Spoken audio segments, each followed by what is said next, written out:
डेढ़ डेढ़ घंटा लगता है मेकअप करने में, तब बाबा लोग मंच पर जाते हैं। हाँ, ऐसा ऐसा लीला की पूछो। और केवल चुटकुला और खिस्सा कहानी, मूल विषय का कथा भी नहीं होता है। इतना कथा है भागवत जी में कि 7 दिन में पूरा होना असंभव है। 18,000 श्लोक, 335 अध्याय, 12 स्कंद। हाँ, 24 घंटा सुखदेव जी परीक्षित को सुनाते थे, फिर भी पूरा नहीं हो पाया। और यहाँ 3 घंटा में 1.5 घंटा गीत संगीत होता है, मंगलाचरण होता है, इधर उधर की बातें होती है, का तो हो गई कथा। हाँ, कालनेमी जैसे कथावाचक नहीं बनना चाहिए, शुद्ध कथावाचक बनना चाहिए। व्यास गादी की मर्यादा को समझना चाहिए। ये व्यासपीठ है, व्यासाय विष्णु रूपाय, साक्षात विष्णु के स्वरूप नारायण के रूप माना गया है व्यास। लेकिन आज व्यासपीठ पर नाटक नौटंकी और पता नहीं क्या क्या लीला होता है। अरे महाराज, भगवान ने मालिक हैं। गोस्वामी बाबा ने कहा कि उग्रहि अंत न होई निभाहु, काल नेमि जिमि रावण राव। कथा कहना चालू किया। हम यहाँ आपको पहला दिन कथा सुनाए थे। उत्तम बाबू कौन कांड से चालू किए थे कथा? हाँ, जोर से बोली। बाल कांड से। राम कथा कोई भी कथा कहता है तो बाल कांड से कहता है। काल नेमी कथा चालू किया तो सीधे लंका कांड से। कहां से? लंका कांड से। क्या बोला?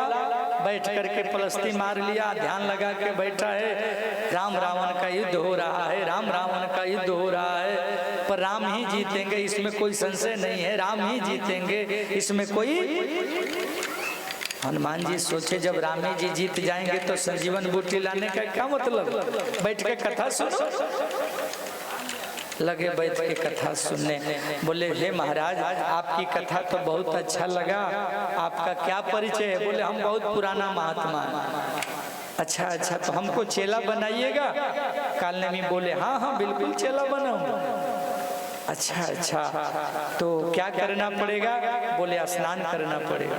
अच्छा, तो थोड़ा जल दीजिए। हनुमान जी मांगे जल, वो पूरा कमंडले अपन दे दे। हनुमान जी समझ गए नकली महात्मा, और नकली को असली समझ जाइएगा तो बड़ा गड़बड़ हो जाएगा।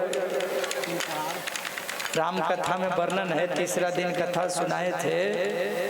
प्रताप भानु राजा नकली कपटी मुनि को असली महात्मा समझ गए, पूरा परिवार का नाश हो गया। हाँ, और भागवत में कथा है परीक्षित जी का। परीक्षित जी असली महात्मा समीक ऋषि श्रृंगी जी को नकली समझ लिए, 7 दिन में मरने का श्राप लगा। असली को नकली समझे तो बड़ा गड़बड़। हाँ, नकली को कहीं असली समझ गए तो डबल गड़बड़। ये समझने की बात है। आज हनुमान जी सोचे कि ये नकली महात्मा है, इसका चेहरा से और इसका व्यवहार से लग रहा है। क्यों? कोई साधु अपना कमंडल नहीं दे देगा तुरंत, जरूर गड़बड़ बात है। हनुमान जी गए नहाने, एक मकड़ी उनके साथ थोड़ा सा स्पर्श भया, उसने पूरी कथा सुनाई। भगवान वो कोई संत नहीं है, रावण का भेजा हुआ, आपका बाधा डालने वाला कालनेमी है, आपका समय बर्बाद कर रहा, जल्दी जाइए और संजीवन बूटी लेके आइए। हनुमान जी गए, आओ चेला तुमको गुरु दीक्षा दे दूं। हनुमान जी ने कहा कि ये गुरु जी एक बात बोले। बोले हाँ बोलो। बोले कि सुनिए ना, दीक्षा बाद में दीजिएगा। तब बोले पहले दक्षिणा ले लीजिए। और एक ही गुस्सा में ऐसा दक्षिणा दिए कि गोविंदाय नमो। रघुवर बाबू कालनेमी का उद्धार हो गया। आगे बढ़े भगवान। लक्ष्मण श्री हनुमान जी महाराज हिमालय गए, संजीवन बूटी उठाए और लेकर के आ रहे हैं।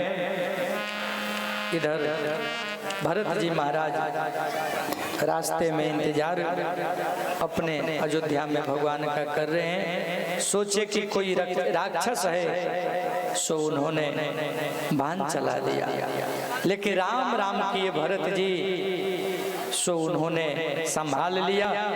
आकाश में ही पर्वत रहा और हनुमान जी राम राम करके नीचे गिरे।